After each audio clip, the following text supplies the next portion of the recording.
or technically at the old plant store that was next to Comeback Coffee, next to Westie's. Okay. And they did the Comeback pop-up, and they had hand pies by this baker named Whisked by Doom, I think is her name. Okay.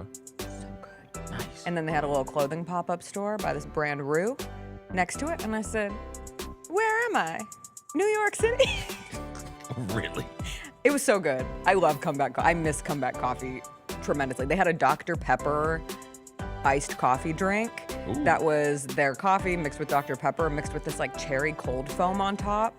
I was having every single ounce of that cold foam. I did not know how to say that appropriately, but I took that lid off and I was like, none of this will go to waste. Cold foam to the dome. Cold foam to the dome. Nothing wrong with that. I'm trying to find the name of this place.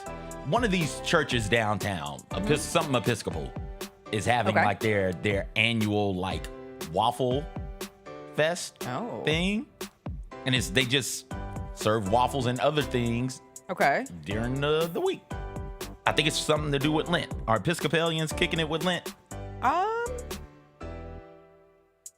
I'm not sure. Yeah, neither am I. Is it the Waffle Shop at Calvary Episcopal Church? There we go. There it is. Did you Google Waffle House Episcopal? No, I Googled Memphis Church Waffle. There we go. There it is. That's what came up.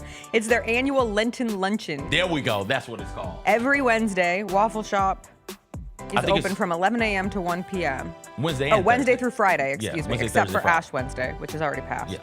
So I'm gonna hit that up at some point in time this week. See what these waffles talking about. Are Episcopalians known for waffles? No. Okay. I mean, maybe. We're gonna find out. I'd think they'd be more known for donuts. Why? Because they're holy. Oh, God. But laugh at my jokes. It's Women's History Month. Yes, Jacob, I did, actually. Thank you very much. Oh, my goodness. Don't let me forget it. Oh, you brought it? Maybe. Is it that monkey thing hanging from your backpack? Stop it. You stop it right now. What's up, everybody? It is Monday, March 2nd. Happy March. Going to be a good day. Going to be a good month. Jessica Benson with you from the Grind City Media Studios in Memphis, Tennessee. CJ Hurt behind the glass. Coming up on today's show, a 2-0 weekend for the Memphis Grizzlies. Also got some Zach Edey injury news. We'll get into all of that. Another loss for the Memphis Tigers. It is March, but that doesn't mean much for the Tigers this season. Gary Parrish will join us in the third segment, as he does each and every Monday. I will ask him the question that was circulating on Memphis socials this weekend. Is this the worst year of basketball in Memphis ever? We'll also talk about the other happenings around the NBA, the NFL Combine, college basketball. We are bringing back Hot Mess Express for the first time in a long time. It is a Monday. You know what we say. Happy Women's Month. Month of Women's History. The Grizzlies are calling it Women's Empowerment Month. Let's go. Get empowered. Are you ready to transform your pool into a stunning oasis? At Mainland Pool Service, they're a family-owned business committed to keeping your pool looking pristine all year round. They believe that pool care should be proactive, not reactive, which is why their skilled team handles everything from routine cleaning to complex issues with precision. They prioritize clear communication and personalized solutions to exceed your expectations. Join the Mainland Pool Service family today and experience the difference their expertise and dedication can bring to your relaxation retreat. Contact them now at mainlandpoolservice.com. Own the 2025-26 Grizzlies season with the 10-game Flex Pack, the ultimate way to catch all the action on your terms. Choose your favorite matchups from intense rivalries to weekend thrillers and customize your pack to fit your schedule. With 10 games to pick, you'll never miss the moments that matter most. Visit Grizzlies.com/packs today to build your perfect ticket pack and cheer on the Grizzlies your way. It's your team, your season, and your schedule. So don't miss out. I risk my life to tell y'all these truths. Cat Williams is back. Brand new material, a new tour, and the same legendary laughter he's delivered for decades. Nick Cannon got 136 children, Jesus. Did you know that? Always classic, always Cat. White people are friendly. You can call them at 3 o'clock in the morning with the wrong number and they won't even be mad at you. Hello? No, I'm sorry. No Shaquita here. The Golden Age Tour.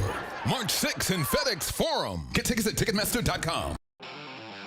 Thanks for showing up, Memphis. Nothing compares to catching your Grizzlies IRL. And that all starts with buying tickets at Ticketmaster, the official ticket marketplace of the Memphis Grizzlies and the NBA. Ticketmaster gets you to the game so you can catch every highlight. Put that jersey collection to use for the next game and get Grizzlies tickets at Ticketmaster. Whether they're here at FedEx Forum or on the road, Ticketmaster's got your back when it comes to scoring tickets. And there's no better brag than saying you saw it live. The heaviest metal credit card of all time.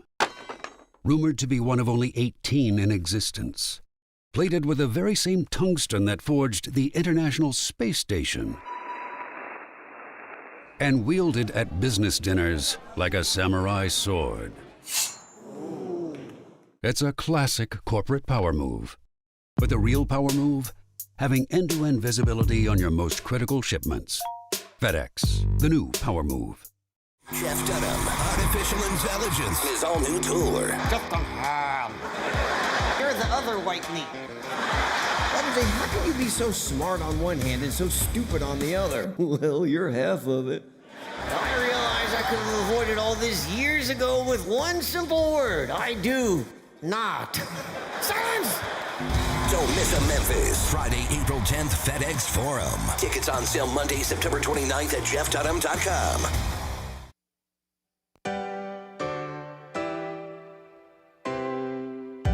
Feels great to feel the sunshine. Gotta own the day like it's all mine. Just got paid in his own time. Been working hard, I've been on the grind. I deserve this feeling, having my way. I've been on this healing.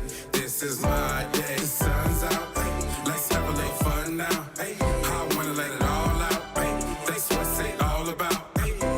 Cause I deserve this feeling, having my way. I deserve this healing. This is my day.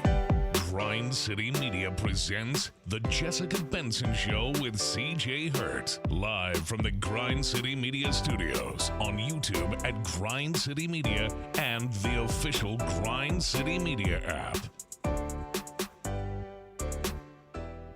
What's up, everybody? Happy Monday. I hope everyone had a wonderful weekend, a wonderful start to the month of March, one of the best months of the year because the madness is bubbling, a month of glee, a month of chaos, a month of excitement and enjoyment and beauty and NBA teams sprinting to the playoffs. And then here in Memphis, I mean, the Grizzlies are streaking, technically. A 2-0 weekend for your Memphis Grizzlies. 2 road wins in a row. The Memphis Tigers are the opposite of streaking, or I guess bad streaking, with 6 straight losses now. Their trip to the American Conference Tournament genuinely in jeopardy coming out of this weekend. You were telling me that it would be damn near impossible for them to miss this tournament. And it was damn near impossible. And yet, there was still a they chance. just might do it. Lost in all of this. Who would have thought that the tournament we'd be concerned about the Tigers making isn't the big dance? Isn't the NIT? It's the American. It's the American. The women, we haven't talked enough about the women. It is Women's Month. Feels wrong to be doing it in this way.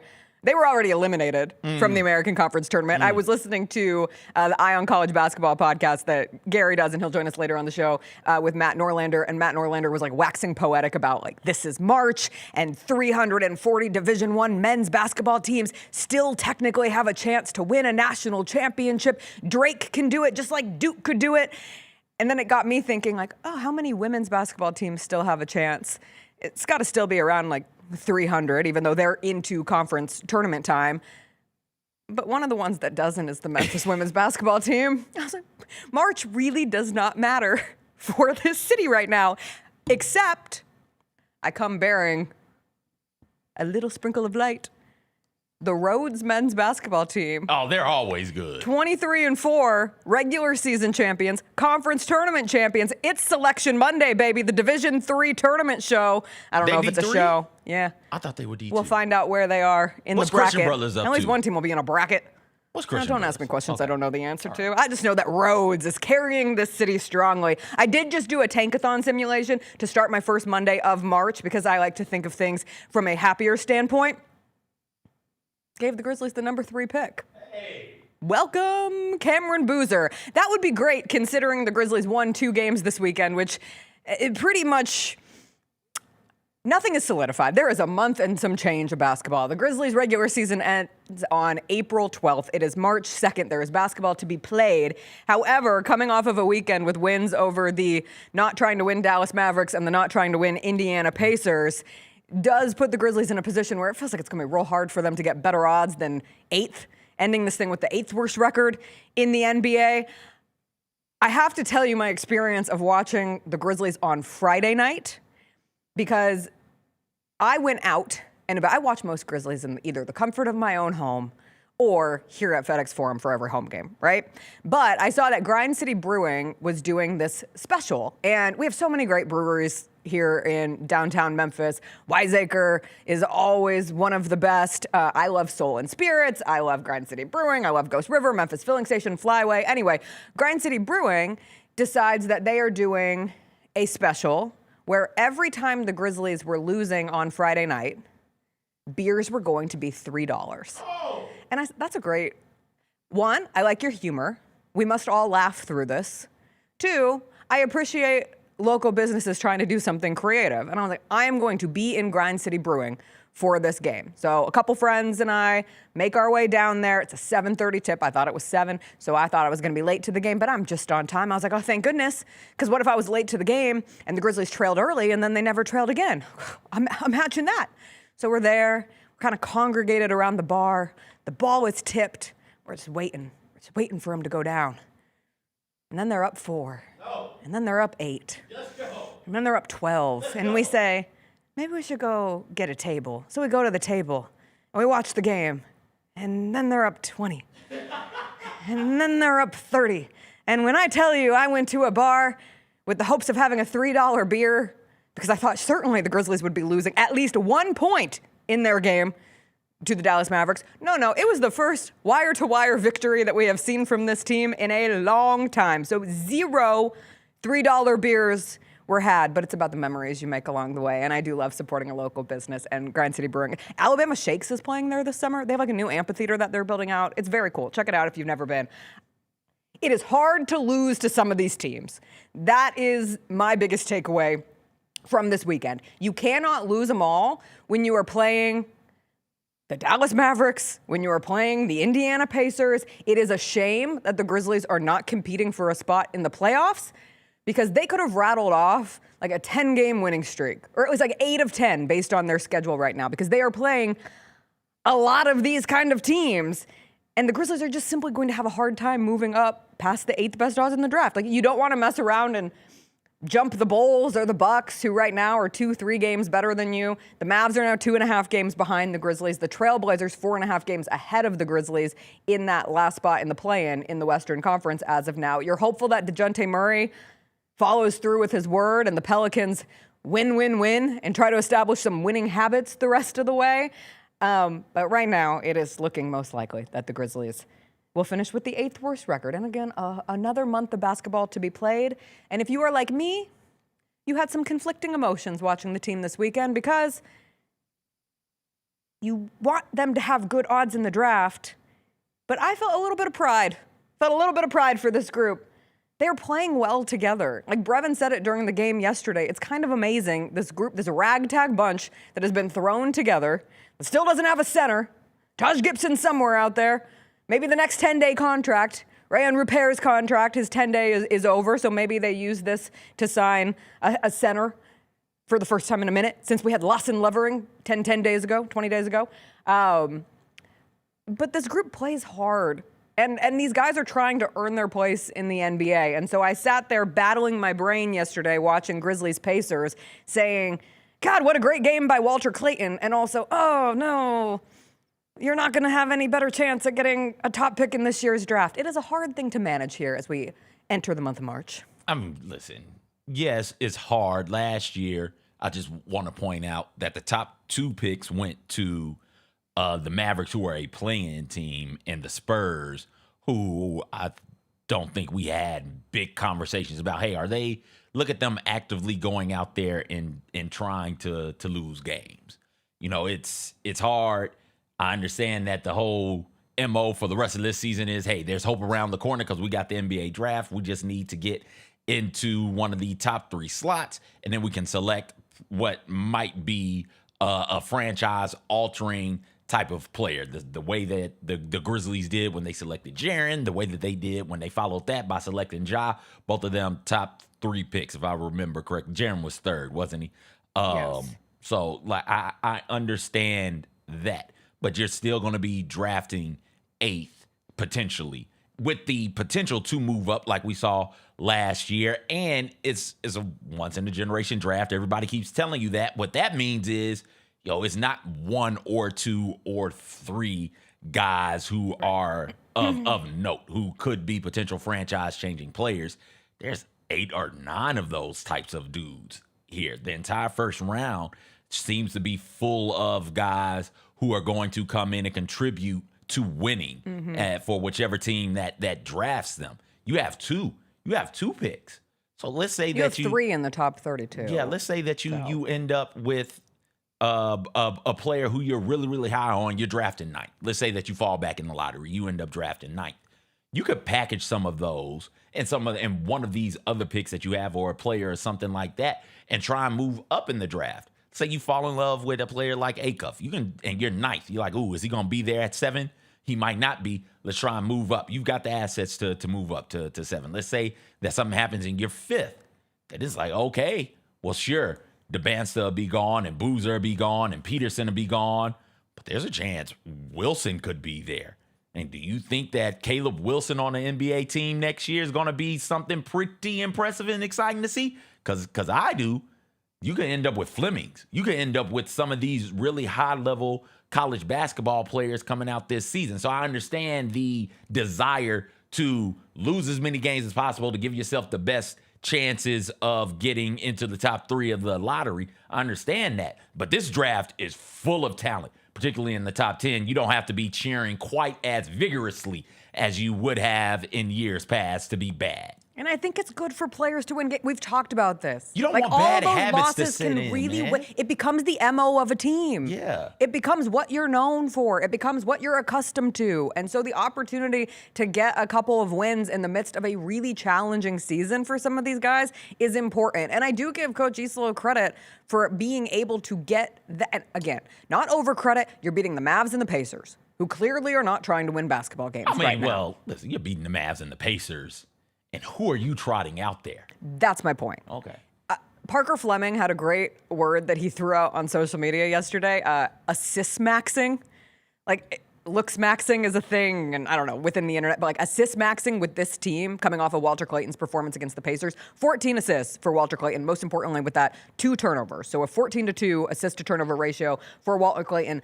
Grizzlies franchise single game rookie record for assists and the most assists by a rookie in the NBA this season. But Parker was pointing out just how guards have been able to really move the ball successfully with this offense and Coach Isolo's offense and just the zippiness of it and the rapidity at which they play. And you now have had 4 different players on this team this year have 12 or more assists in a single game. Walter Clayton being the latest, John Morant, Cam Spencer, and Vince Williams Jr. The ball just moves well, and it's been fun to see that. That's why I would love for them to get a center, and we'll get into the Zach Edey piece of all of this because it's looking less and less likely that we will see Zach Edey back on the court this season. But just the opportunity for those guards to start being able to practice a 2-man game with a traditional center in this Isolo offense. The opportunity for, if Cedric Howard does come back, to play alongside someone a la Zach Edey, because we've seen that Edey is a big piece, but the guards are just as big of a piece of this thing as anything. And I thought Walter Clayton played really well yesterday. Taylor Hendricks played well in both of these games. It was the best combined game for the 2 of them against the Pacers. But it is a reminder for a lot of these guys, this season does mean a lot. I know we can sit here and joke and say the reason for the season is not March and a push for the playoffs and all that. It is for the ultimate mission of who will the Grizzlies be drafting with their 3 picks in that first 32 picks in this year's draft. But for these guys, they're trying to earn their jobs. And I thought valiant efforts from those players over the weekend. Yeah, with a player like Clayton, this is his first year in the NBA, you need a moment or 2 where it's like, oh, okay, there's something there. He's got to pop at some point in time, and he popped in the game against the Pacers, and that in a really big way, in a really impressive way with the assist numbers. So it's like, okay, there's talent there. And on the topic of you don't want losing to become your culture, you want these guys to have some sort of confidence so that next season, when hopefully things are a bit better, they're not shell-shocked out there. Is this season going the way that they envisioned it? No, definitely not. But they can look up and say, hey, it might be bad right now, but I'm not that bad. I'm not as bad as that over there. That gives it gives it some confidence. You want confidence coming in there when you're playing. You brought up the 4 guards to have double-digit assists on the season for the Grizzlies, or 12 or more assists on the season for the Grizzlies in a single game. Only one of them is a point guard. Right. Like, that's Ja. Only one of them is a Vince, Cam, veterans, but they're not old veterans. They're not. Cam's a second-year player. Yeah, like second-year player. Vince, 4th year, 5th year. So it's like, oh, okay. If those types of players are able to do this, if non-traditional point guards, non-point guards are able to have this, what's going to happen when we get one of those in there, Lord Farquaad? What's going to happen? Put the camera on Jessica so everybody can see how short she is. I accidentally put the chair down. Your feet are flat on the floor for the first time. I've never seen that. So if those types of players are able to get those types of assists in this offense, what's going to happen when you get a different caliber of player? Either a different caliber because you go out in free agency or the draft and bring that in there, or because the players on the roster now, Cam Spencer, Jalen Wells, Clayton Jr. Let's see Javon Small continue to grow into Small, this. they end up growing into something a bit more prominent for this team. So there are some things that you can take away from 2 games against 2 abysmal franchises right now. We did get the injury update on Sunday. Oh, my God. Jacob. I thought I fixed it. Do we need to go to break and come back with the injury? Are you sure? No, we're good. All right. We're back. I guess we do have to take a break. So we don't have to. We can do whatever you want. No, I just want to make sure good. your chair is straight. My chair is straight. Okay. We'll take a break. We'll come back. We'll get into the Zach Edey of it all on the other side. Zach Edey getting another surgery. We'll discuss. Also an update on Brandon Clark. Also, the Memphis Tigers did lose to ECU. And what if I told you this is now officially the worst Memphis Tigers basketball season in 56 years? We will get into all of that on the other side.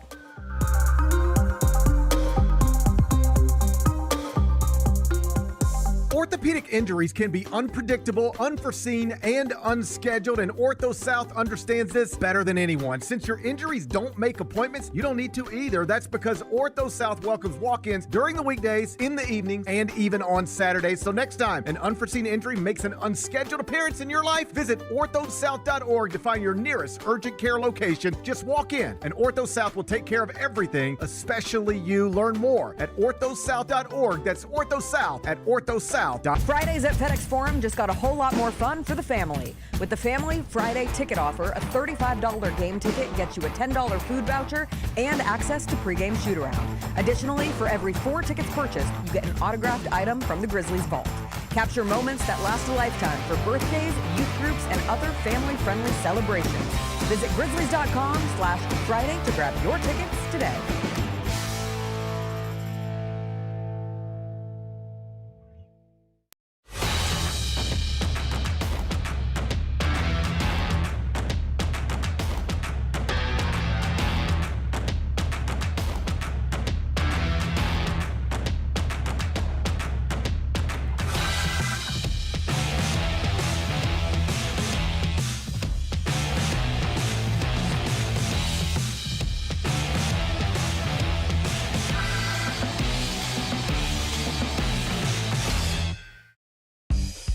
Bargatze. Look, I say a lot of dumb stuff. I try to keep it in front of large groups. Seems to go better that way. Big Dumb Eyes World Tour. When you say something dumb one-on-one, it's a lot for that person. I'll say it, then I can just feel that they feel the weight of my life on their shoulders. Tickets and info at NateBargatze.com. Don't miss the Big Dumb Eyes World Tour. Nate Bargatze.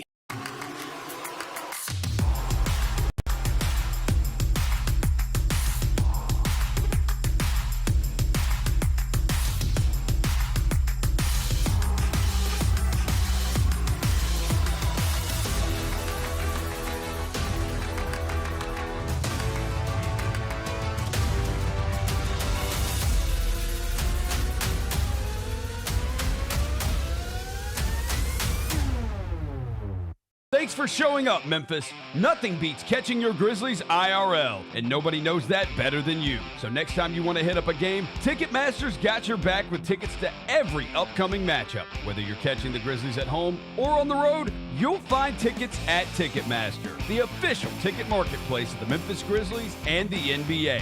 Keep putting that jersey collection to use and get Grizzlies tickets today. There's no better brag than saying you saw it live. See you courtside again soon, Memphis. Junior Grizzlies summer camps presented by Ortho South are the key to a slam dunk summer with over a dozen 4-day camps perfect for hoopers ages 6 to 14 looking to build fundamental skills and make unforgettable memories. With camps across the Mid-South in Tennessee, Mississippi, and Arkansas, you won't have to go far for the ultimate hoops experience this summer.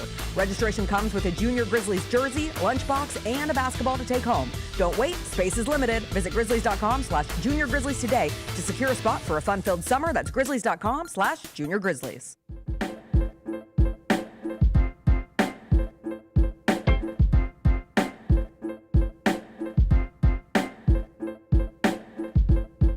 Welcome back. My chair is okay. My feet are dangling. And yes, my feet do dangle every single show. My feet have never touched the ground of this here floor. To be fair, everybody's feet dangles in these chairs. They sit up high. My feet, if I sat down, would dangle. And I'm a large human being. Thank you for making me feel better. Yeah, you're short. Things that didn't make me feel better over the weekend. What? A blessed Grizzlies injury report on a Sunday afternoon, or should I say an email from Grizzlies PR. Is that the worst job to have in the city? Yes. The person in charge of putting out the PR? Either the person in charge of potholes or our dear friends with Grizzlies PR who have to put out I think the person in charge of potholes is having a tremendous day at work because they never do any damn work. They never fill a pothole. What? I was driving down Union last week. And somebody had just put a cone in the middle of the road on top of a deep pothole. But you cannot see said cone when you are behind a car that's bigger than you. So this car in front of me goes, and then I see the cone, and I'm like checking both sides. Poplar should never have been that many. Or I'm sorry, not Poplar, Union. Union should never have been that many lanes. Let's make this clear. There's not enough space. Same thing goes for Poplar. These roads need to be bigger. So I zoom, and then I watch like a near pile up behind me as everybody tries to figure out how to address a cone in the middle of the street. It's like, come on. My God. So yes, you're right. Grizzlies PR is harder because they actually do their job and have to relay the information that make people a little uncomfortable with this Grizzlies team. Zach Edey is having another surgery. It'll be his second surgery within the last year, and it is for ongoing discomfort and talar bone stress in his left ankle. I will read the injury report as it was relayed to us. Zach Edey will undergo surgery to resolve ongoing discomfort and talar bone stress in his left ankle. Edey originally underwent surgery on June 10th to address laxity in and restabilize the lateral ankle joint. Based on the unanimous opinion of consulting expert physicians, Edey's lateral ligaments remain stable post-surgery with ongoing discomfort and talar bone stress being driven by progressive laxity of the deltoid medial ligaments. The upcoming procedure will reinforce the medial ligament complex and accelerate bone healing. Edey is expected to make a full recovery, and a timeline will be provided following the surgery. Well, at least he's expected to make a full recovery. Have we ever had a surgery in the history of the NBA, not just with the Grizzlies, where the injury report is like, we're unclear if this guy's going to make a full recovery, but fingers crossed. We hope for the best. T's and P's, everybody. I don't know. Maybe Brandon Roy? Maybe it was like, yo, this isn't going to come back. This is the last ditch effort. This is the last I think time. I had a certain point in time with Greg Oden. He was like, hey, this is it. If this don't work, we got nothing. This is the end. Yeah. We also got that Brandon Clark is continuing to progress in his rehabilitation from a right calf strain. He'll be reevaluated in 2 weeks. The big one here is Zach Edey, because any hope to see Zach Edey the rest of the season feels like it has been erased. Sure, we will get the timeline following the surgery, but the timeline to me sounds a whole lot like Zach Edey will not play basketball again this season for a Memphis Grizzlies team that is not playing to make the postseason and has turned the page into rebuild mode with the draft ahead. Your first natural reaction is, oh, great, another lower leg surgery on a 7'4", 300-pound big man. Like, that's not preferable. It doesn't sound good. Now, here's what we don't know. Like, we don't know if this is something that is being done out of abundance of caution, along with having the proper time period now to allow Zach Edey to recover, because you're not necessarily relying on him to win games for you right now. Like, instead, you can fully focus on getting him to 100%, which is the best case scenario. You saw Zach Edey play in 11 games this year. You saw him average a double-double. You understand how Tomas Isolo's system orbits around him. And you'd like to see more. Like we talked about in the first segment, you would like to see these guards have a chance to develop their two-man game with Zach Edey. You'd like to see both Cedric Coward and Zach Edey out there, because it's not necessarily indicative of like the rebuild revolves around them, but they are a big part of it, right? Like, they are exciting young pieces that give you the confidence in saying, maybe this thing won't take a process to get through. Maybe this Grizzlies team can rebuild in a quicker fashion, in a way where you strike on some young players, and two of those young players are Cedric Coward and Zach Edey, and now not getting the reps for Zach Edey the rest of the way is some semblance of frustration. I did see Rusty Witten on Twitter, who is over at Bluff City Media and also is the resident Grizzly, has become the resident Grizzlies medical contributor on socials. I met him in person at Grind City Brewing on Friday night, so it was nice to meet Rusty IRL. But I have found myself, as I'm sure other Grizzlies fans have too, like going to see his take on the situation, and he was very rational about it. He said, if you didn't see this coming with Edey, your eyes were closed, and clearly shutting him down for the season is the best option given how awesome he was when he played and whatever discomfort he is still having. Shoring up his ankle for this summer and next season is as good of a reason as any. Your take on the Edey surgery news? I figured that he would be shut down. I figured something was coming. I just didn't know if it was going to be surgery. Figured it would be kind of, I don't know. Listen, I'm not connected to these people in any sort of real way. Just recklessly speculating over here from my corner. I don't leave this corner throughout the course of the day. This is the only area in the building they allow me to kick it in, is the corner. I have a little elevator right back here. You can't see it. I come in, up and down. Up to come in, down to go out. I don't get to go no place else. And I just figured they do something similar to what's being done with Brandon Clark in this update, where it is, hey, progressing fine. We'll reevaluate in 2 weeks. I figured that there'd be a whole lot of, hey, let's reevaluate in 2 to 4 weeks with a lot of these guys. Now with Edey, the injury, or the surgery rather, I can see how people would get worked up about that, because it is second surgery in about a year on that ankle. I can see how that would be bothersome or concerning for you. It's not really all that concerning for me, because again, if you're just going in there to stabilize it, strengthen it, take away some of the discomfort, now's the time to take care of discomfort. If you got any discomfort on this franchise anywhere, and you've established yourself as a part of whatever is going to be next, now's the time to take care of that. And so you can go ahead and take care of that right now. The summer will come through. I'm assuming he'll be playing some with Team Canada somewhere, be doing the off-season workout, strength and conditioning, and then he comes back in September for training camp, and they hit the ground running in October. If you can take care of something that's lingering now, go ahead and do it. Don't let it linger, because this is the season to do it. You're not really playing for anything. So I'm not super worked up about it. Yeah. I think you summed it up nicely. If there's something going on right now, now is the time to get it 100% shored up as best as you can. So that is the latest. And as the Grizzlies injury news turns, the Memphis Tigers had another loss this weekend. Will Coleman texted CJ and I in the midst of Memphis, East Carolina, and CJ and I had very different reactions to Will Coleman's text. You completely deflected from the fact that Memphis was playing ECU. Said, I can't. Give me the top 5 wings in men's college basketball this week. I look forward to it. Here we go. And I said, fine, I'll turn on the game now. I have a sick fascination. And then my next text was, oh God, my eyes. Because what I saw was not just a Memphis Tigers team losing to East Carolina, and the end score of that game was 84-68. Not just a Memphis Tigers team losing their 6th straight game, as they are now 12-17 and actually at risk of missing the American Conference tournament.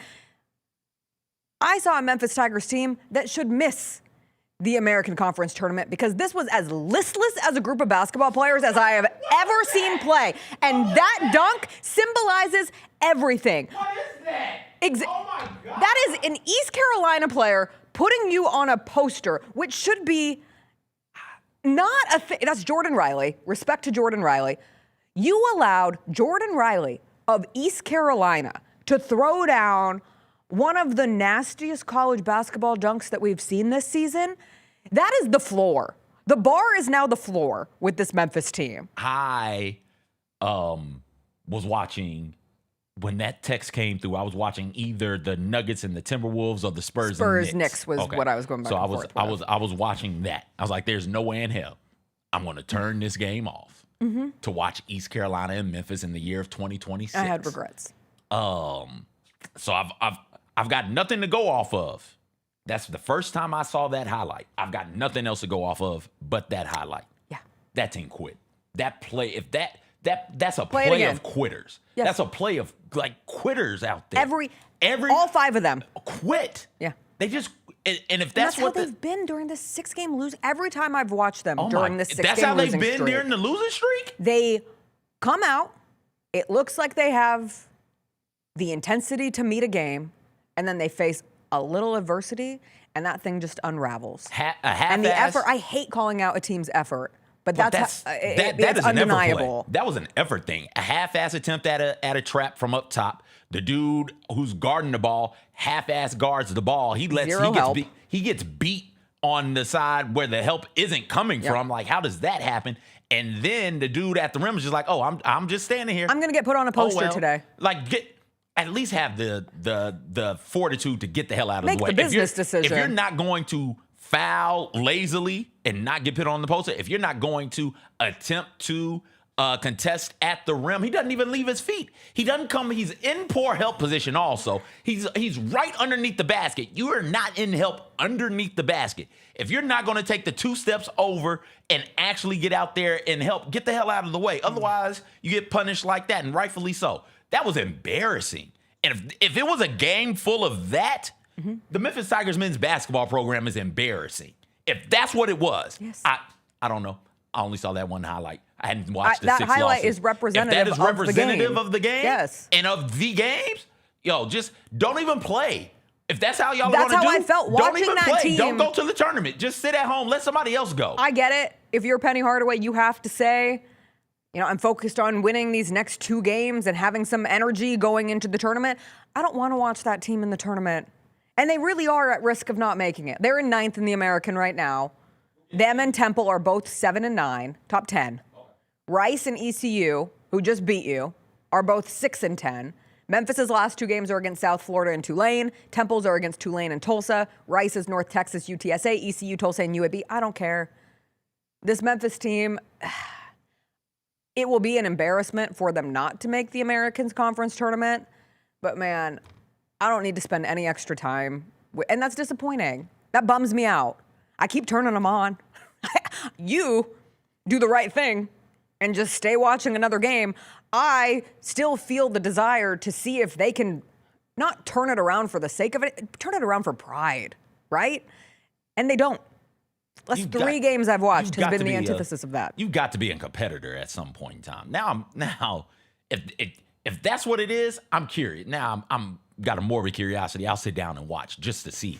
Because you can't go out like this. There is a bit of a morbid curiosity. The season is what the season is. It's been disappointing for the Memphis Tigers. Nobody comes to Memphis to go 7 and 9 in the American and be fighting for their tournament lives. Not the big tournament, but the American tournament. To be fighting with East Carolina and South Florida and UTEP and North Texas for a spot in the American tournament. Why do Nobody you always comes throw here. UTEP?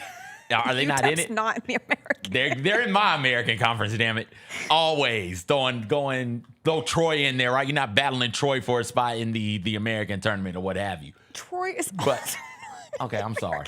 Listen, man. Middle Tennessee. You're battling Middle Tennessee for a spot. Okay, on the spot right now, who are the teams in the American? Right now? Yes. How many teams do they have? 14? 14. Okay. So Memphis is in. North Texas. You said UTEP's not. Florida. 13 also, not 14. 13, yeah. okay. Memphis, North Texas, Florida Atlantic. Yep. South Florida. Yes. Florida International. No. Oh. No. East Carolina. Yes. Okay. Temple. Correct. Oh, okay. All right. One is Oh, food. boy. Rice. We There you always go. complain about Rice, and with Rice comes Tulane. So Rice and Tulane. One used to be a All right. basketball powerhouse. Memphis. Ding, ding, ding. Wichita State. Wichita State. Oh, I forget about One is them weather. sometime. Hurricane. Rain. Who? Golden Hurricane. Did I not say Tulane? Tulsa. There you go. There it is. One is where Biff Poggi coached. Football, not basketball. You know, remember Marlo Appalachian Shirtless? State? No, come on. Charlotte. Charlotte. Okay. All right. There you go. Is that all of them? Did you say UTSA? I said UTEP. It's the same thing. No, it's not. Aren't they both road runners? No, UTEP is the Miners. Okay, my fault. I thought That they were the UTEP same mascot thing. gave me nightmares as a child. Okay. Not the road runner. Don't blame the road But yeah, runner. don't be quitting out here like that. Don't be Penny, embarrassing like that. Penny man. raised some eyebrows when he said after the game, just know I'm always going to fight no matter whatever's being said. It's easy to kick me. I've been kicked since I've been here. And I know that rubbed some people the wrong way. You know me. I always try to be empathetic in a way that sometimes drives CJ crazy. I hear where he's coming from. And I was here when his hiring was met with an external buzz just because of who he was. There were immediately some people who wanted to see him fail. Right? Like, that's just how the world works. So that was a genuine thing. It wasn't here. Everybody here that's where I got confused. I forgot wanted about the the national. best Yeah. for Memphis and Penny Hardaway and for that relationship to work. And so I think people were evaluating it through the lens of, what do you mean everyone's been trying to kick you? This city has rode with you in a way that most coaches would be gone. This is Memphis's first time having 17 losses in a season since 1969. Wow. 1969. I was I like, went to the wow. moon. Can you imagine? Basketball's been around a long time. 1969, 1970 season. First time having 17 losses. That's a season so bad that a lot of people it wouldn't even be a question of if you were getting another chance. But that national mood, there was a semblance of just waiting for Penny to falter. So that's fair. It's not the thing to say right now, but I understood where he was coming from, or at least where I assumed that he was coming from. But at this point, it is pretty clear this team stinks. This roster stinks. And at the minimum, you got to hire one of these GMs. And it should have been done yesterday because the transfer scouting is already happening. Figuring out the next iteration of this roster when it turns over again is already happening. And I think that is a genuine move that can be made that at least provides some semblance of change because nobody wants to have these conversations stink. We've talked about it over and over again. Nobody wants to reckon with the possibility of Penny Hardaway going out in flames from being the coach of the Memphis Tigers. But that game was abysmal yesterday. This season has been abysmal. First 6-game losing streak since 1998, 1999. We're talking about things that we haven't talked about with Memphis basketball in a long time. And so I think for the sake of creating energy moving forward, the hiring of a GM, as many have discussed, is the next step to take. Absolutely. Listen, Ben saw Patrick Ewing recently flame out at his alma mater, saw Mullins flame out at his, saw Juwan Howard flame out at Michigan. You know, like it hurts the fan base to have one of their own go out like this. But I would give him, hey, here's a general manager, 1 year. 1 year out of the first weekend of the tournament. Otherwise, like we're done here. And they were in the tournament a year ago. They were a 5 seed in the tournament a year ago. They've had their chances to get tournament wins and get out of the first weekend of the tournament, and it just hasn't happened yet. If it had have happened, right? If that game against Florida Atlantic, if I remember correctly, if they had won that game and gotten to a Sweet 16, or God forbid, put a run together, because if I remember correctly, the bracket broke their way. And if FAU you do something, did make the run that FAU did, maybe everybody is a bit less on edge around here. National is going to be what national is. You got somebody who didn't come up through the coaching ranks, taking over one of the premier programs in men's college basketball, is always going to be those types of people, the old guard, upset about that. But around here, he would have done himself enough favors to warrant another year. But because that's not sitting there, it's what, 2 tournament wins? Maybe 2. tournament wins under Hardaway? Maybe one? I can't remember. One. The Boise State win that got him to the Gonzaga game. Got you. Yeah. And so, like, it's, come on. Yeah. Like, it's there. Even the supporters know, like, okay, it's getting hard to defend this. As we go. Shut up, Jacob. Jacob had the audacity to say they won the NIT. As we go to break, these are the 10 teams ahead of Memphis in the net rankings. If CJ and I were still doing a squat for every spot in the rankings, okay, drop down and give me 130. Not on a Monday. That's on a Tuesday. That's a Tuesday problem. Also, like, you're getting real aggressive That's in the Tuesday workplace. Problem. Just drop down and give me 30. I'm sorry, 130. 130, I apologize. 130. At 120, so working our way backward 120 to 130, UC San Diego, Florida Atlantic, which is in Sunbelt. The American Continent. San Francisco, Utah. They're in the West Coast Conference, yeah, right? They sure are. Got you, San Fran. William and Mary. Penn State. Colonial? The worst team in the Big Ten. William and Mary is in the Colonial. Yeah, here we go. UNLV, Navy, ETSU. Navy's in the American. No, Navy basketball plays in the Patriot League. Oh. Yeah, that's why you learn didn't me know a that thing or Navy two. basketball existed. And Winthrop. Ooh, Winthrop. You can do it. Missouri Valley. No. Sunbelt? No. Winthrop. Where is Winthrop? Where's Big the South. Throp of Win? Oh, Big South. Isn't it in Alabama? I thought it was in Virginia. It's in South Carolina. There we go. Close we all enough. lose. All right, Gary Parrish is going to join us on the other side. We'll get his take again on the state of Memphis basketball as we seem to catch up regularly on that topic. We are also less than 2 weeks away from Selection Sunday. It is March. That is the most magical time of year, and Gary is always a big part of it. So we'll get his take on some of the big storylines as we go down the stretch of the college basketball season. That's all with GP on the other side.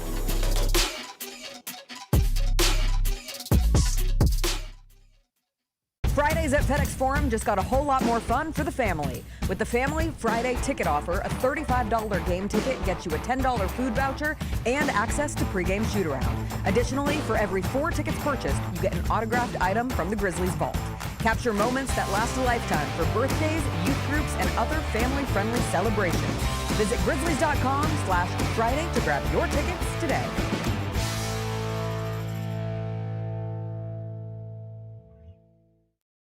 Own the 2025-26 Grizzlies season with the 10-game Flex Pack, the ultimate way to catch all the action on your terms. Choose your favorite matchups from intense rivalries to weekend thrillers and customize your pack to fit your schedule. With 10 games to pick, you'll never miss the moments that matter most. Visit grizzlies.com/packs today to build your perfect ticket pack and cheer on the Grizzlies your way. It's your team, your season, and your schedule. So don't miss out.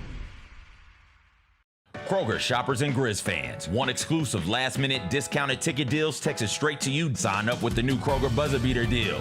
Fans can sign up by texting Grizz to 636-479 or visit your local Kroger store in the Delta Division and scan the QR code. By signing up, you agree to receive recurring automated promotional and personalized marketing text messages from the Memphis Grizzlies. Consent is not a condition of any purchase. Message frequency varies. Message and data rates may apply.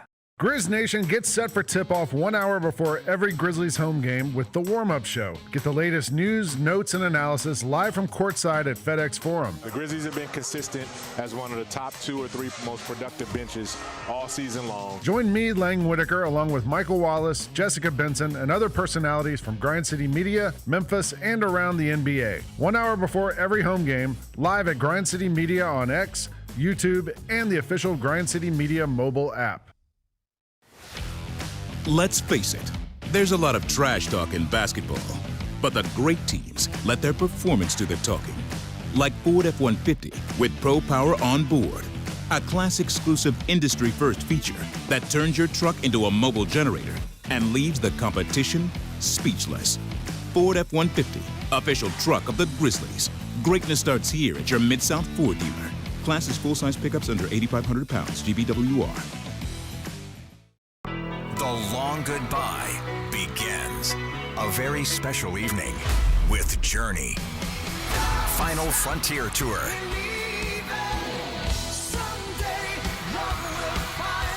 Journey. Tickets are on sale now at journeymusic.com. Your chance to say goodbye to the songs that changed our lives. Journey. Final Frontier Tour. Sonic Radio. Welcome back to Sonic RNDIO. That spells radio with me, the CIO. This just in, the new Sonic $1.99 menu lets you build a crave-worthy meal for just $1.99 an item. Whether that's a creamy shake, crispy tots, or a quarter-pound double cheeseburger. This just out. Ostriches. They're mean, not very cute, and in my opinion, way too big for a bird. Don't miss the Sonic Fun 99 menu. 5 items, always $1.99. Live free, eat Sonic. Tax not included. See menu for details.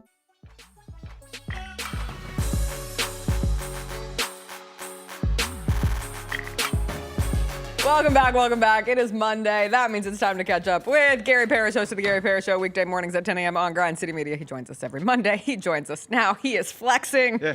Just a nice flex for March. Yeah. Happy March to you. Happy March to you. I was listening to your wonderful co-host, Matt Norlander. Okay. Really set the scene for March, the beauty of March Oh, on you the heard latest that part. Eye on College I Basketball. haven't heard that yet. Yeah. It was a really beautiful thing. We don't hear that in production. Oh, really? When we're doing it, they just tell me, hey, Norlander did an intro like he does every year. And so just like acknowledge, like, March is here. Aren't you excited?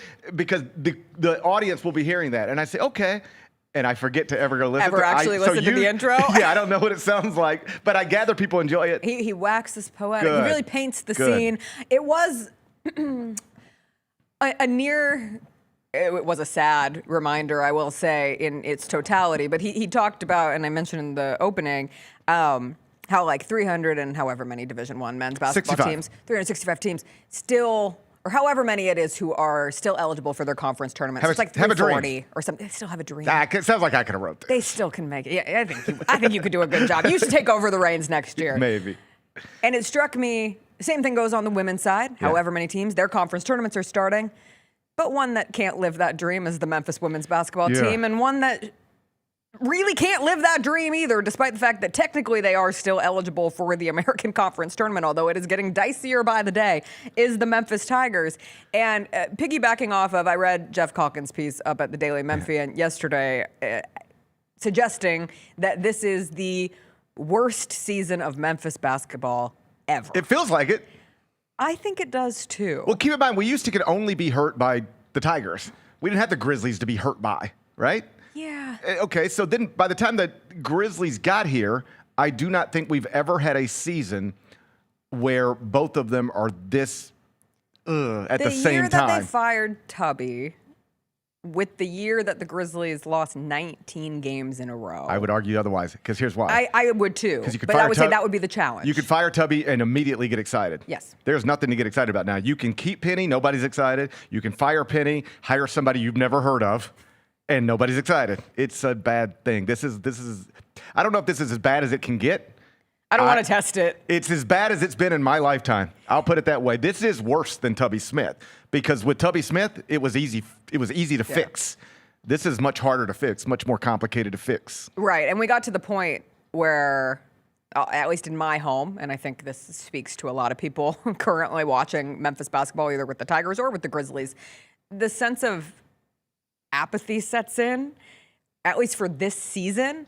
I'm watching Memphis get their booties beat in by East Carolina, and then I get a Grizzlies injury report, which does still have a pang of, oh, man. But at the same time, I say, okay, Zach Edey needs a second surgery in a year. Doesn't seem preferable, but you know what? They don't need him the rest of this season, so I guess we just work on getting him 100%. And I was like, I should be more fired up about this. Oh, it's not good. I don't mind them shutting him down, but you don't cut on somebody again for no reason. Yes. That's a problem.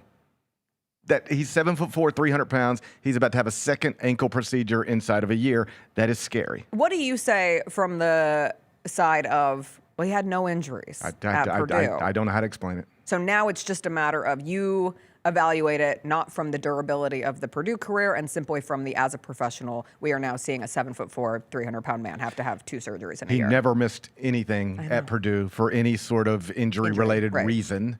And now when this season is over, because nobody expects him to come back and play this season, they haven't said that, but I'll say it. He's not playing this season.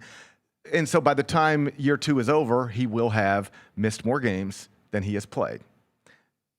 and that's not great. He will have had 2 ankle procedures before he turns 24 years old.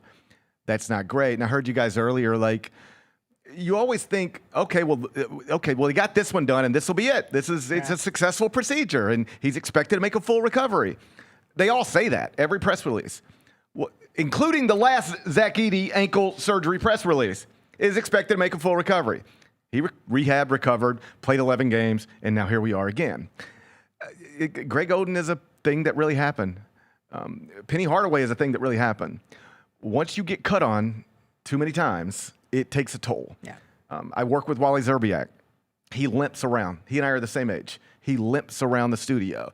And when you ask him why, it's because he can tell you, I don't want to misquote it, but he had a lot of anesthesia where they cut on his leg. And you can tell now as he walks around. And that's just him walking around as a man in his late 40s. It also shortened his career. Like, as the whole world is screaming about load management, you know what a retired basketball player says? More. I wish I would have had it. Right. I could have played 5 more years if I would have taken better care of my body, if I wouldn't have rushed things back, if I would have been on minutes restrictions. He's like, I wish I could have come back from surgery and been on a minutes restriction. It's not really something we talked about. And so, like, this is scary because you see all the potential. He actually was impactful. We're not wondering anymore about what he will be. We saw the 6 minutes. We saw the 6 minutes in Cleveland. We don't have to wonder whether when the Grizzlies drafted Zach Edey, you had to wonder whether it was going to work. That was a real conversation. You don't have to wonder that anymore. We've seen it work. It works. He's a real high-level NBA big man. Like, healthy, he could make all-star team someday. I genuinely. And he is a real ceiling raiser of this team. You saw it. It happened. If Zach Edey does not get hurt this season, I don't want to put unnecessary I think none of this happens. I think we are still in a situation where Jaren Jackson's still right there. Jaren Jackson Jr. is on this team, and Ja Morant is back from his injury. Yeah, and that they might are be fighting oversimplification. I agree. Let's say I'm not Zach trying to Edey do does that, it. Let's say if Zach Edey stays healthy, and somehow Ja Morant stays healthy, and somehow they stay, happy in whatever form, then I do actually think we're talking about playoff position and a core of Ja Morant, Jaren Jackson, Cedric Coward, Zach Edey. Like, I think the biggest reason this whole thing got blown up, and I'll never move away from it, is Ja Morant. His lack of availability and his lack of professionalism. That's the thing that blew all of this up. That's the thing that has wrecked this whole thing. It's his lack of availability and his lack of professionalism. But Zach Edey being hurt, I think, did expedite the process. Got us to moving forward more quickly than we otherwise would have been. And attached to that, though, is the hope that Zach Edey will be a big part of the next iteration of this. I and hope it makes so. it very difficult to really shoot yourself up with a solid amount of hopium when you're getting a second surgery. It's just the nature of the beast. It just makes it difficult. It's a thing that basketball people talk about forever. Big men with leg, foot stuff. We do now live in a different. I'm not saying with big men. Big men foot stuff has traditionally been problematic. But I am watching this situation play out with the Boston Celtics right now, which just feels absurd to me. Right. As an Achilles warrior myself, the thought that Jason Tatum is actually looking like he's going to come back and play basketball. I mean, it looks like it's really going to happen maybe as early as this week. He didn't play yesterday in the Sunday night game that the Celtics played against the Sixers, but they've got another nationally televised game later this week, and I'm not saying they're bringing him back based on when they're on TV, but would be an interesting time to get him back on the court. We're seeing things that have never been done before. When Kevin Durant came back from Achilles surgery at his age and still was able to be the player that he always was, we had never seen that before. So with medical advancements and scientific advancements, there is an unknown to it all. Sure. But typically big men foot problems, not a good one. I'm looking forward to when those one. advancements make it down south. You think we're behind? You think we're a little behind? I feel like that's above my pay grade. I don't have any comment on that, but send me a medical miracle. Send this team a medical miracle. I would like a medical miracle. We don't tend to get. I don't even remember the last time we had a medical miracle. We have surgeries. When did someone come back sooner than expected? Or we have surgeries and we're told everything's going to be fine now, and then the next thing we hear is, you know what? Let's go. Let's get the anesthesia out again. Let's try this again. And I know it's not doing the same thing. I got it. I'm not trying to be. I'm just You just say it is what it is. It is. What do you want me to say? What do you want me to say? It's like Memphis basketball. What do you want me to say? What do you want me to do? As we talk every morning about Memphis basketball, what do you want me to do? The whole thing is depressing. But Can you find any joy watching this team win games? No. Okay. No. I'm not. Like, I'm not going to tell people not to want your team to win. Sure. I'm not going to wake up every day and be like, all right, guys, tonight it's the Pacers. You got to go lose it. I'm just not going to. I'm fighting against what I am conditioned to enjoy, which is watching a team fight, which is watching a team win games, and then I will have this random side swipe of, it's like the angel and the devil on the shoulder. It's like, wow, it sure is nice to watch guys compete. Walter Clayton, 14 assists, Jessica, that's great. And then the other side is like, lose. Yeah, no, I'm more of here's where I'm at. I want every game to be a loss because it's better long term. Sure. You gain nothing you gain nothing tangible by winning games right now. I know you can gain culture and habits and that stuff. Smiles. I guess. Vibes. But I'm more interested in enhancing odds at this point to land a Darren Peterson or an AJ DeBonsa or a Darius Acuff or somebody like that. But what I'm not being at 8th in the draft, which when you win games against the Mavs and the Pacers, seems to further solidify that being your natural position, means those guys likely will not be available. As always, we'll see. But at this point, like, the best thing for the franchise is quite literally to lose games, not win them. So I don't like watching them go 2-0 this weekend.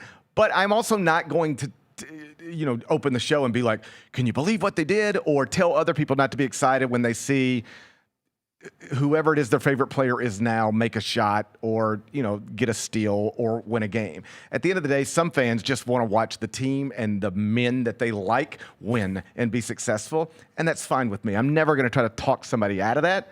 But me, I'm more interested in, like, lottery odds. So my mom's really struggling with it. She'll send me these texts after Friday. I never find myself conflicted. Grizzlies win. Oh no? Question mark? Yeah, no, I can always excitement. I can always get myself exactly where I need to get. Sure. I'm just always, okay, what's the best thing in this moment? This isn't a good thing to go through, but this is where you're at. Like, it's March 2nd, 2026.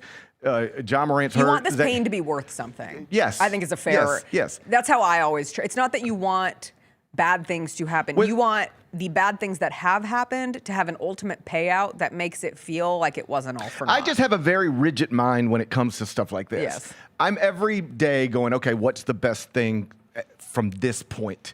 Yeah. I do this in my own personal life, but especially like when I'm observing things. So when this season started, you know where I was at? I want to win every game. I want to win every game because that's the best thing for this franchise, to win every game. Start 1-0, start 2-0, start 11-0, go 82-0, win a championship. That's the best thing. We reached a point where that is no longer the best thing. Now the best thing is the opposite. The best thing for the franchise is to lose every game. Right. So that's where I get. I'm not living and dying with every bounce or texting my wife when the Grizzlies win and being like, can you believe what these assholes did? It's just like I'm not emotionally invested enough. To be ruined. But I'm not going to allow the Grizzlies at this point to ruin my nights or frustrate me. Mature. But from my perspective, was this a good weekend for the franchise? No, not in any way. You added 2 wins and a Zach Edey surgery. That's not a good win. That's not a good weekend. You added 2 victories and a Zach Edey surgery. Not a good weekend. Could have gone better. Could have gone better. And then the Tiger stuff is just, icing on the. Well, you see apathy with the Grizzlies. I do think that has sort of set in. Where they're just playing games and they just sort of happen. And it's a press the fast forward button. This is like move to the next. It's a not perfect analogy, but you'll get the point. Like, if you ever redid your whole kitchen or redid your whole bathroom, it is a pain in the ass. It's not fun. You got people in your house. I know you're going through this right now, so this is personal. You don't know where the towels are. What happened to my razor? But that bathroom's gonna look damn good at the end. But you got to go through this to get to the good stuff, right? Yeah. And so you're going through this to get to the good. This is what we have to go through for the next 20 plus games to hopefully get to the good stuff. And so you just get through it. Like, it's almost like, have you ever, maybe this is depression. maybe I shouldn't say this. Okay. But have you ever been like, I just want this day to be over. And so I'm just going to put my head on this pillow. Yeah, of course. And close my eyes. I'm not even that tired. But I just want this day. Start over again tomorrow. I just want this day went to hell. Yeah. I would love to have fresh eyes. Yes. and I will see the sunrise in the morning, and it will be a reminder that there's always There's this next no day. way Yeah, this day is absolutely. going to get better. You want to be able to fall asleep. You want to hibernate. Yes. To take what the Grizzlies in real life would be doing. If you were a grizzly bear, you would go into your cave. Yes. You would hibernate. Yes. And come back out in the next season and attack the world with the ferocity that you lacked the last one. I think for bears, it's hibernation. For humans, it's just going to sleep. It's depression. But, you just I just want this day to be over. And so I'm going to close my eyes and make myself go to sleep. And when I wake up, hope at least this day will be over. Yeah. Right?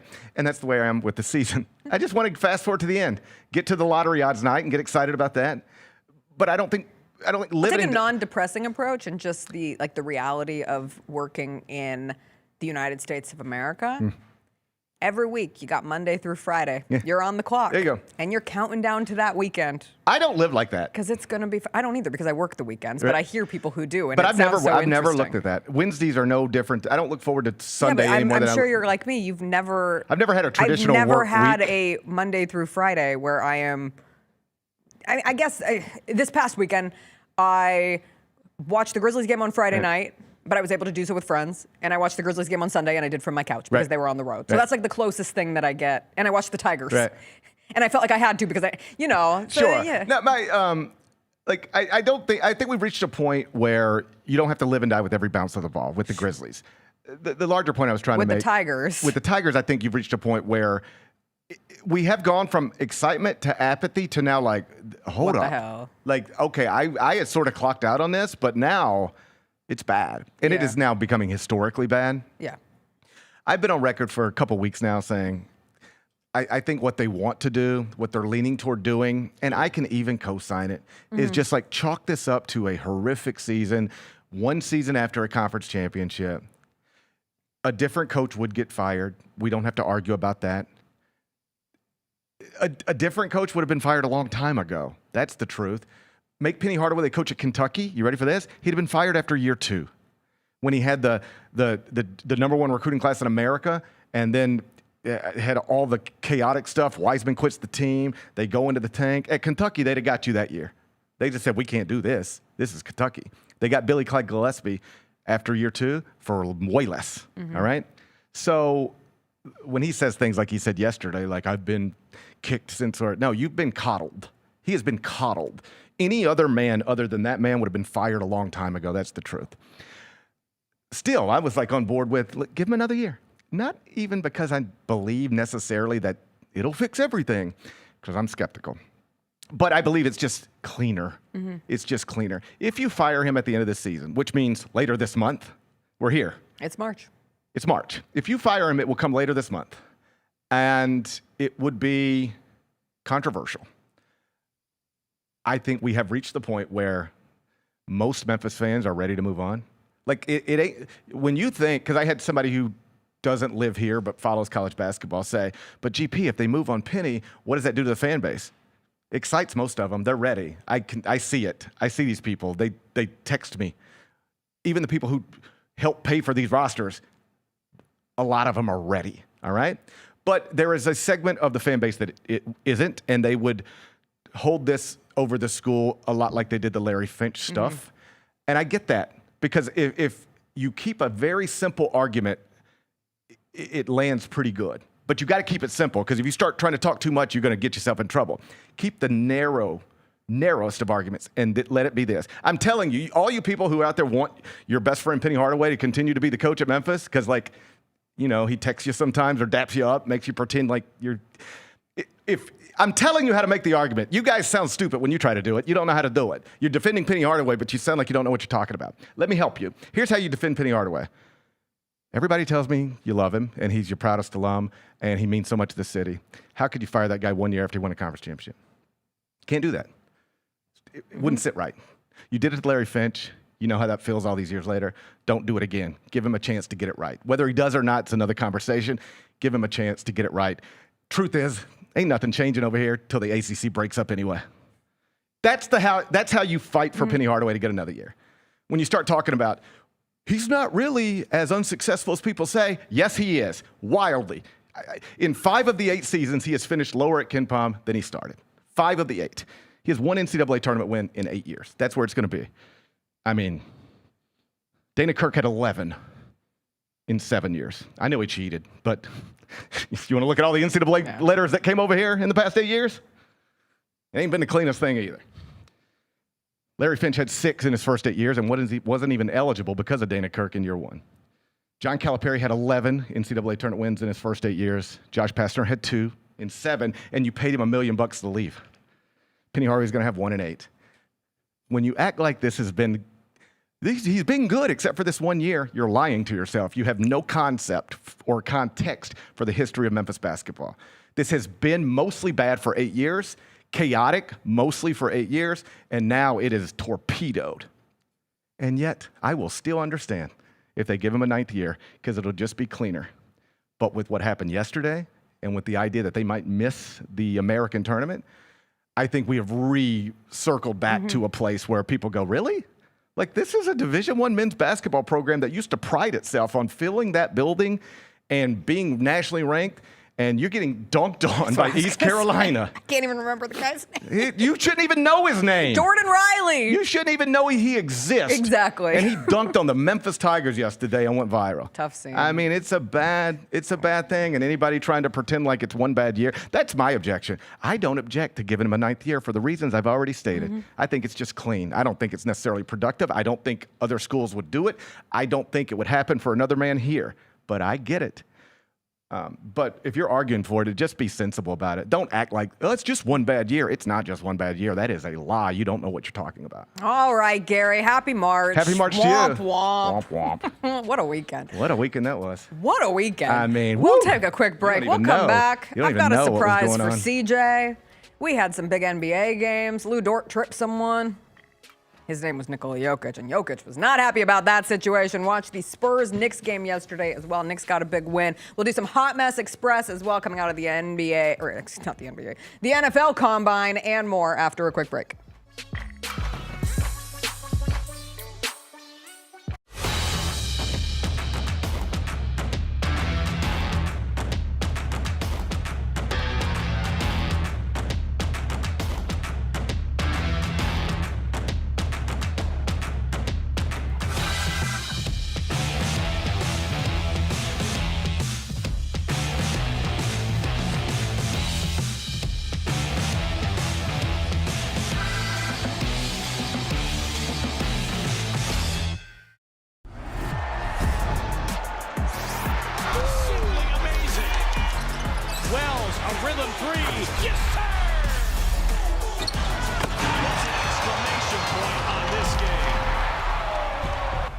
Grizz fans, defend your home court from pests with Terminix. Before cockroaches, spiders, and mice show up, Terminix it with our pest-free 365 Plus year-round protection plan. Visit Terminix.com today and enter code SAVE50 at checkout to save $50. Terms apply. Go Grizzlies! Now that's the new edition way. I feel like there's another level we can take it to. What you think, Mike? 2 steps ahead of you, Slick. What's good, bro? What you doing, man? I'm in. Woman, you don't even know what I'm getting ready to ask you. Here's the vision. All 3 of us on the same stage every night. Gonna be crazy. No barriers, no separation. It'll be like 9 kings and a queen. The next level starts now.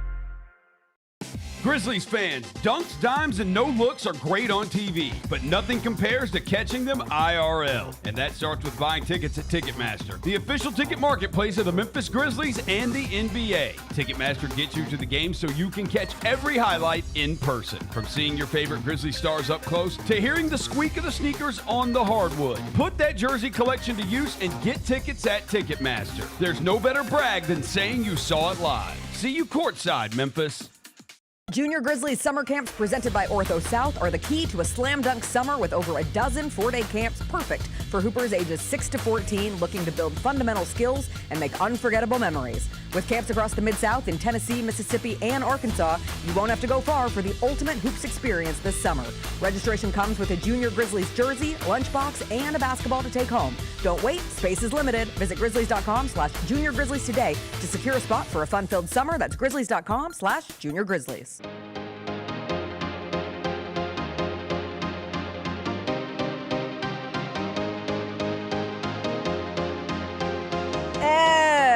Every Monday, we're giving you a chance to win free Sonic. I didn't know if you had the mic up.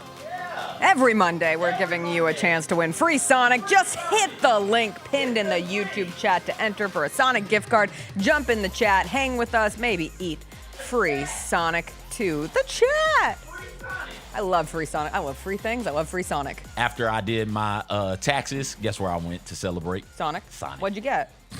What'd I get? Chili cheese comey. Large chili cheese fries. Give me a mermaid drink to drink. That's a special off the menu item that you can order there. I also got mozzarella sticks and cheddar R peppers. Because I'm a fatty chicken patty.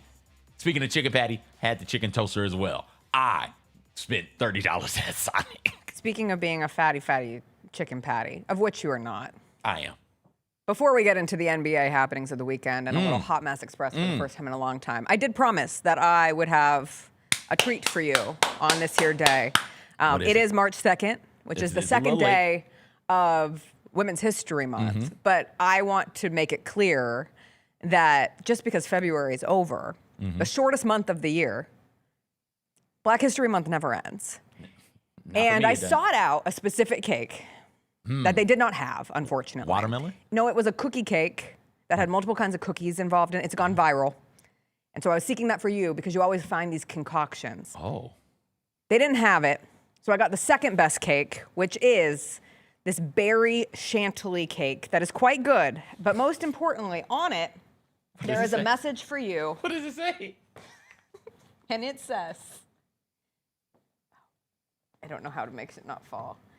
Every month is Black History Month. And you can't see it right there. There we go. Every month is Black History Month. And it has fruit on it because it's a breakfast cake. And it's 9:15 a.m. And yes, please think of Chris Luther going to the bakery at Whole Foods and asking them to write, every month is Black History Month on this here cake. Every month is Black History Month. It's Women's History Month. And instead of baking me a cake, first off, I made my husband go to the store and buy me one. Okay. You can take this cake with you. This is perfect. So it's all for you. It's none for me. So it's Black History Month. Instead of giving me the cake when I'm supposed to get it, I get it late, which is like my people because we never show up on time, 1. 2, instead of you baking the cake, it's Women's History Month, you're going to go out and buy the cake. And instead of you buying the cake yourself, you send a man to buy it.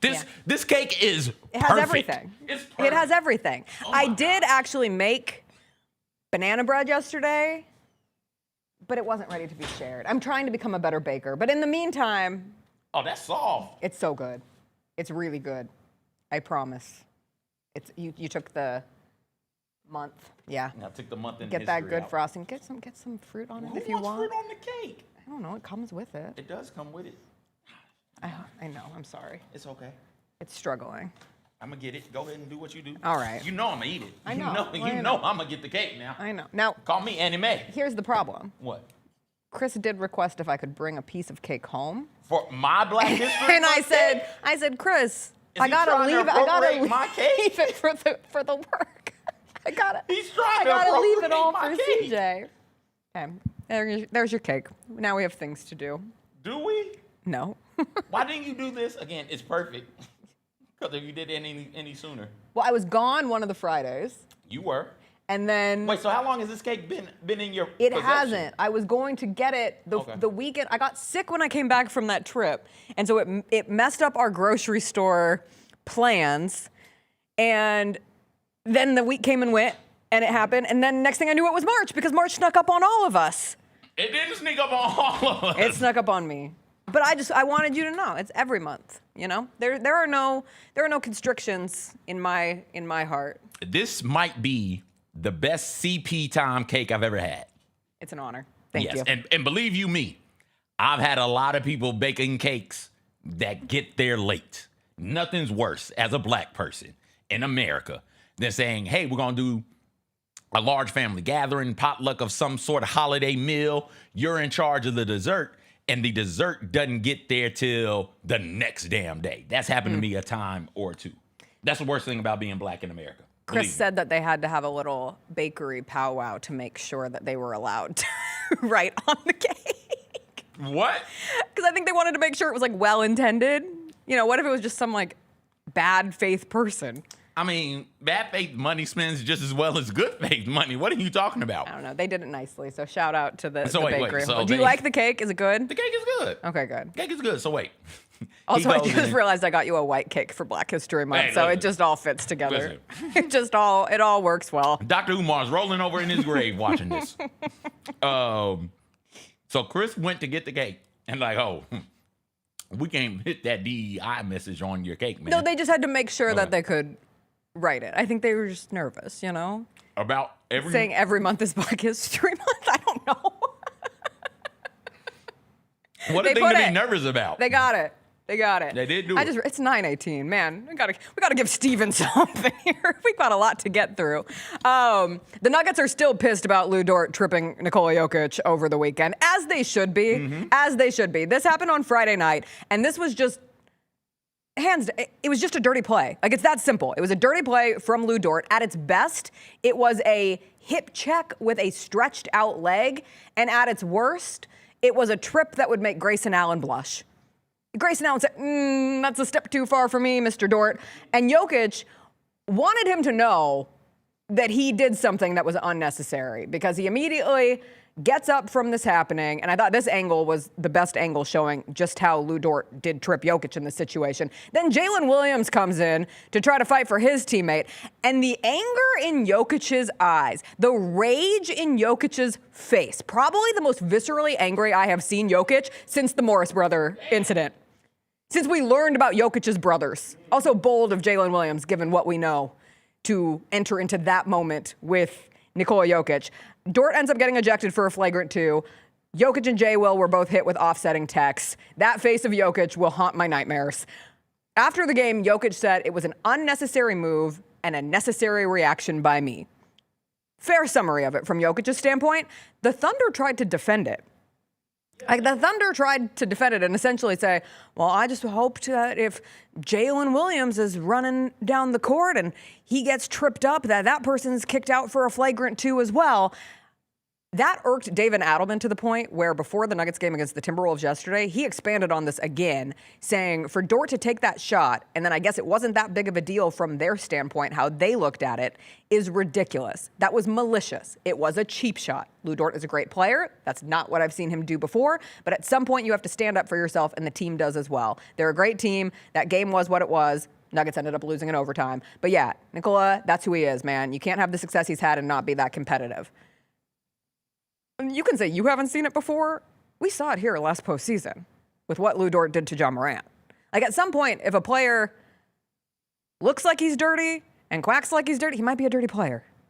What is it? Once is... Fool me once, shame on me. No, once is a coincidence, twice is a trend, 3 times is a problem. Yeah. And, like, this is that I can think of prominently, this is 2 for Dort. And it's like, okay, maybe you aren't dirty yet, but you're doing a whole lot of dirty stuff. You might not be dirty, but you're doing all the things that dirty people do. So, I mean, what are we talking about here? I watched you undercut John Morant with my very own eyeballs. For no reason. And the way the Grizzlies handled that said more about them than what it said about Dort. That happens to Jokic. Jokic gets up and it's immediately an altercation. Crystal clear. This wasn't right. We're not doing this. Now, it's hard to get up. I don't want to take a shot at John necessarily. It's hard to get up when you've been undercut and you're laying on your back in pain. But in that moment, you were up big. Somebody come up there and grab Dort. Yeah. Just somebody grab him by his collar. We said that at the time. Said it at the time. I want to reiterate it. This is how you handle it. This is what needs to happen. Now, I don't know if it needs to go beyond the jabber John, you guys chest to chest, nose to nose. But something need be done. And now everybody knows where everybody stands. Hey, if that's how you want to play it, get ready because I will fight you. Right. We can make this. We can handle this like gentlemen, or we can step outside and get into it however we need to get into it. I won't be played like that. And Jokic, to his credit, has found a way to stay right there on the cusp of the line of, okay, somebody does something dirty to me, I address it without it escalating to the point where I'm grabbing, throwing people around, because that's a large man, and then I end up catching the suspension, and it hurts my team way more than it hurts the opposing team. In that situation, if Jokic ends up bopping Dort on the head, bunny foo-foo style, he's ejected, and the Thunder lose Dort, but like that player comparison isn't the same. Jokic means way more to the Nuggets than Dort means to the Thunder. As good a player as Dort is, he is a really good player.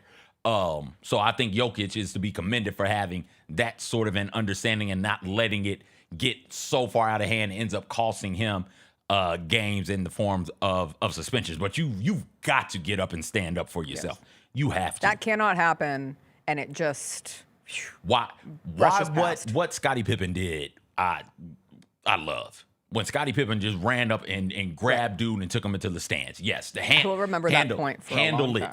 Please handle. Stop looking for refs in the league to step in and fight some of these battles for you. Once they make it clear, and this is for all of the Grizzlies, once they make it clear and they're not stepping in on your behalf, you go handle it. I also watched the Knicks beat the Spurs yesterday. Knicks ended the 11-game winning streak of the Spurs, 114-89. Did you hear the Madison Square Garden worker when Wemby came into the building? We have the video. This is how Wemby was greeted walking into MSG. Take a listen. Oh, sugar. Oh, good Lord. Oh, bless you. Oh, my goodness. Oh, my Lord. Oh, my goodness. You was tall, sugar. Wemby comes in. They asked Wemby to do a lot in that game. The Spurs guards were struggle bus city. They were building houses with the bricks that they were putting up. The Knicks are a really physical team. I thought Wemby gave them the ultimate compliment afterwards, saying like they're a good team with good players. They're not the nastiest ugly team, and I think he meant that complimentarily. But they can make a game ugly, and they can out-physical you. They rebounded them, like out-rebounded the Spurs 54-41. It felt like 90-2 watching the game. It felt like every rebound. Karl Anthony Towns was awesome. My other favorite moment from the game was Karl Anthony Towns getting called for the offensive foul on Victor Wembanyama. Cat lowered his shoulder into Wemby, gets called for the foul, and as he's walking away, here's the play, gets called for the offensive foul, and he's 7'4", 260. Also, he's not 260, is he?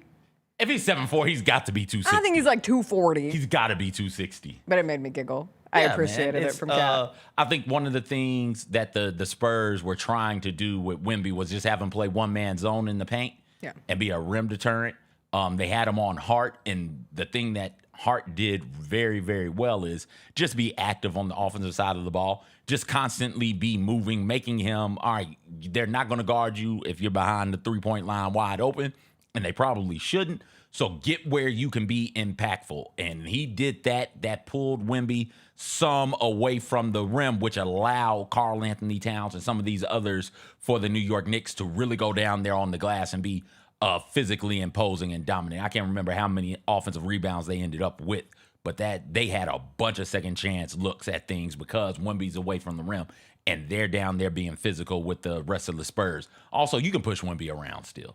You can get into him. If you know, if you're a physical team like the Knicks, and I think Wemby's saying, hey, they're physical, but they're not dirty. Right. And I don't know who he's talking about, Thunder. But if you can be physical and not dirty, physical like I think the Nuggets can do that, the Knicks can, the Pistons can and are, I think that you can really cause that Spurs team some problems because you can push all of them around a bit more than what they would like to be pushed around. One other story before we get to the Hot Mess Express, and I promise we'll play the Hot Mess Express graphic for the first time in a long time. We've talked a lot about men's college basketball as we've shifted so much attention to the draft, and obviously it's March. The UConn women just wrapped up their 11th perfect regular season of all time. They beat St. John's yesterday. They secure the perfect regular season, 31-0. To have done that 11 times in your history is wild. They haven't done it since 2018, and that season ended with a loss in the Final Four. And the season before that was a perfect season that ended with a loss in the Final Four. But of those 11 perfect regular seasons, they have won 7 championships in those perfect seasons. And I do think, I don't mean this as a hot take, I'm not trying to say it in the way that it's going to come out. When UConn is that dominant, it takes some of the juice out of women's college basketball. Just a little bit. Please don't clip. I don't want to deal with these people. No. But I mean, whenever you've got... I just think when you have a team that feels that good, that great, that excellent, that inevitable, when you have a team that feels that inevitable, sometimes you're sitting here thinking, I think UCLA is still the second best team in the country, has the second best odds to win the championship this year. You're like, well, can they? And obviously, the last time UConn went perfect in the regular season, they didn't win a national championship. But it just, you're like, Gino's doing it again.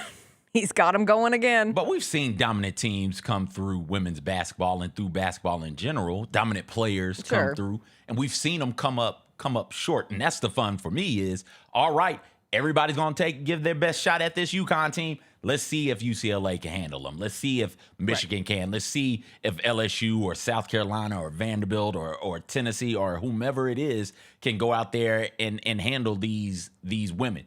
It's incredible. I think that I saw somewhere since the turn of the season, so turn of the century, excuse me, not season, there have been 18 perfect seasons in women's college basketball since like 2000, and UConn has 9 of the 18. UConn has 9. Everybody else combined has 9, and of those 9, of those 8, UConn ended up going and winning the national championship in 5 of them. So after ending a perfect season, UConn has 5-3 in terms of national champions. Now, it means, like, okay, we know what's going to happen in women's basketball, particularly with UConn that first weekend. They're going to beat the hell out of somebody. And we probably know what's going to happen in the Sweet 16. But after that. And maybe the Elite 8. But after that, when you're facing South Carolina or one of these other really good women's teams this year, like, okay, it makes me more excited. It's like, hey, hurry up and get me there. Let's can go. Be the team to maybe do that combo of Sarah Strong and Azzi Fudd is very fun to watch and has been dominant this season. So 37.8 is their scoring margin, which is 3rd most all time in women's college basketball. They're beating teams almost by 40 on average. Beating the hell out of these chicks. I mean, the last time they played a ranked team, and obviously a part of this is, the Big East. I want to say they're the only ranked team in the Big East. So the last ranked game they had was against Tennessee back on February 1st. How many points do you think they beat Tennessee by? If I remember correctly, wasn't it like 47, 48? Oh, okay. I think they were up by 40 within the game, but they won by 30. Okay.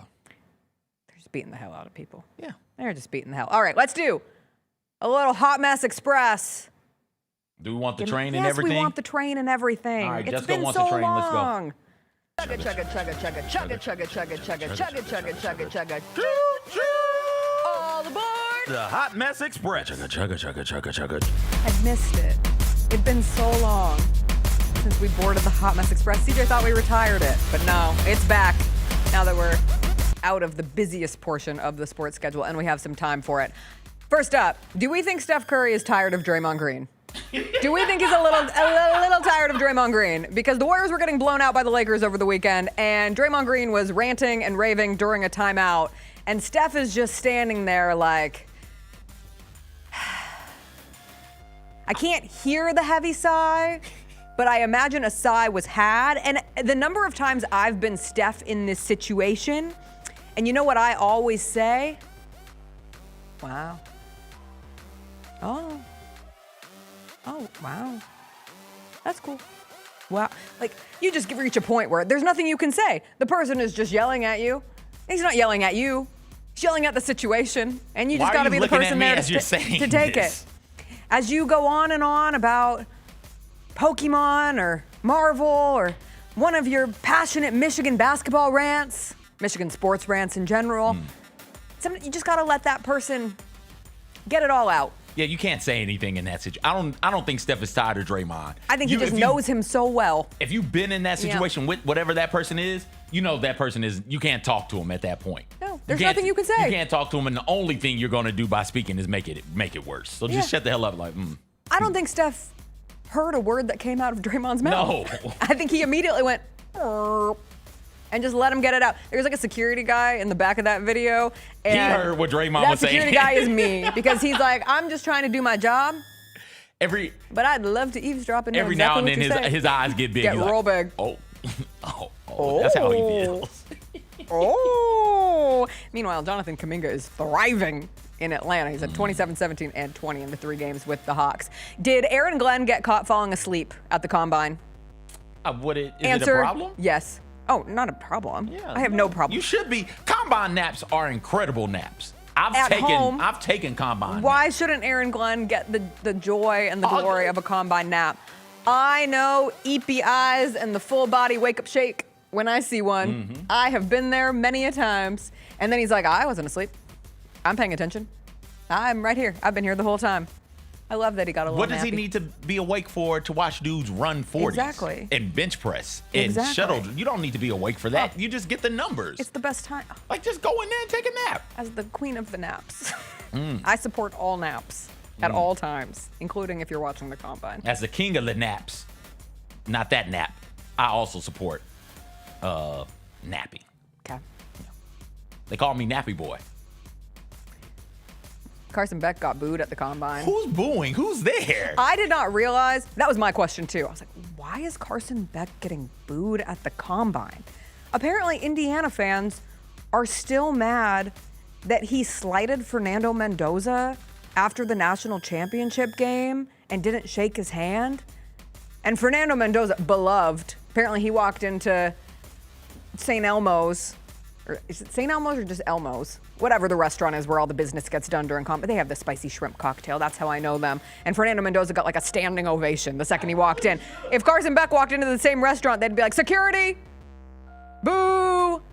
Just imagine getting booed at your job interview, though. That'd be incredible. He performed through it. So wait, is that fans a plus? at the Combine? I guess. Okay. I guess you can go watch the Combine. Okay. Jacob saying Diego Pavia got booed too. That one makes sense. Diego Pavia said he's still waiting for that frontal lobe to fully form. And I said, you know what? I actually respect that answer. It's not. You knew you were going to get this. I'll give it to you. That was kind of funny. It's not going to form the way that you think because you've taken too many shots to the head, my boy. Well, that does stunt it at times. Anything from the Combine that you thought was particularly interesting? No, I did see. I was like, ooh, Jeremiah loves fast. That's great. I did see that this, on average, for all of the position groups, except for one, this is the fastest 40 time on average by everybody's position group. And the one that it wasn't the fastest time in Combine history on average, it was the second fastest in Combine history on average. So it looks like there's a ton of fast dudes out here. Maybe we've made advancements in the science of it all, and we just making faster people now. Outside of that, no. Yeah, same. All right. Anything else from? Oh wait, What? Kyle Kuzma being Kyle Kuzma. What the hell is one this? One last Kyle Kuzma for the road, and then we'll get out with the rest of this Monday. What is Kuzma doing? What is a Kyle Kuzma? What is this? What exactly is Kyle Kuzma doing? Do we have the video? I think we have it. I think we have it. We might not. Oh, there we go. What? Do it again. What? Do it again. What? Is it a shot? Is it a pass? It's provocative. It gets the people going. But it went where it was supposed to go. He found the open man in the corner. Let me rephrase. Is it a shot? Is it a pass? Is it a turnover? It was. It's a Kyle Kuzma. That's so Kuzma. That's how we should just, every time Kyle Kuzma does something. That's so Kuzma. I want a show with Kuzma and all of the Ball brothers. Interesting. Yeah, that's what I want. Because Okay. you had Lonzo out there doing his funny little dance as Jello's rapping. Jello's new song. Yeah. Got Melo doing whatever the hell Melo's doing. Apparently running over pedestrians in Charlotte. Needs to slow down a little. As the woman on Scrubs, which I am watching, the Scrubs reboot would say. You got to watch you haven't earned I'm the going to go Scrubs watch reboot. Can I just watch the musical episode? I mean, you could. I'm always intrigued by a musical episode. You could, but you're I'm not going to watch all of Scrubs. You're not going to get it. You're not going to get everything. I fell in like with that show. You'll fall in love We'll watching it talk all. about it tomorrow. We'll talk about it on TV Tuesday tomorrow. We will be back. Mike Wallace will join us on a Tuesday. It'll be another Grizzlies game day. Grizzlies Timberwolves tomorrow in Minnesota. I hope everyone has a wonderful rest of your Monday. We'll see you later. Bye.